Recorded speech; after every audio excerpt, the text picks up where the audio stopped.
నమస్తే, welcome to KK news. నేను శ్రీదేవి. జగన్ చేసింది చెబుతారు, చెప్పిందే చేస్తారు అంటూ తమ అధినేత గురించి వైసీపీ నేతలు చెప్పుకునే మాట ఇది. కానీ గత ఎన్నికల్లో ప్రజలకు చాలా హామీలు ఇచ్చారని, వాటిని అమలు చేయలేకపోయారని ఒప్పుకునేందుకు మాత్రం ఇష్టపడరు. పచ్చని కాపురాల్లో మద్యం చిచ్చు పెడుతోంది. మానవ సంబంధాలు మంట కలిసిపోతున్నాయి. అందుకే తాను అధికారంలోకి వచ్చిన మరుక్షణం మద్య నిషేధం చేస్తామని జగన్ విపక్ష నేతగా హామీ ఇచ్చారు.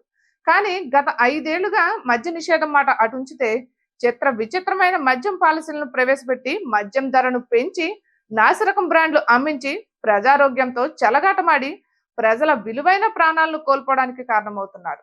ఇప్పుడు ఆ మద్య నిషేధం మాటనే మర్చిపోయారు. ఎన్నికల్లో కూడా అదే రకమైన హామీలు ఇచ్చేందుకు ప్రయత్నిస్తున్నారు. వైసీపీ అధికారంలోకి వచ్చిన తర్వాత సారీ చెప్పారు. ఇప్పటికిప్పుడు మద్య నిషేధం అమలు చేయలేమని చేతులెత్తేశారు. రాష్ట్ర ఆర్థిక పరిస్థితి బాగాలేదని ఏటా 25 షాపులను తగ్గించి 4 సంవత్సరాల్లో సంపూర్ణ మద్య నిషేధం దిశగా అడుగులు వేస్తామని ప్రకటించారు. నాసిరకం మద్యంతో పాటు ధరలను పెంచితే మందుబాబులు అటువైపు రావడం మానేస్తారని అవేవో కళ్ళబొల్లి మాటలు చెప్పారు. కానీ ఏటా 25% షాపులు తగ్గింపు మాటను పక్కన పెట్టారు. పర్యాటకం మాటున బార్లు ఏర్పాటు చేశారు. మరిన్ని అవుట్లెట్ దుకాణాలను నెలకొల్పారు. పచ్చిగా చెప్పాలంటే ప్రతి గ్రామానికి మద్యాన్ని అందుబాటులోకి తెచ్చారు. వైసీపీ మద్యం పాలసీ ఆ పార్టీ నేతలకు కాసులను కురిపించింది.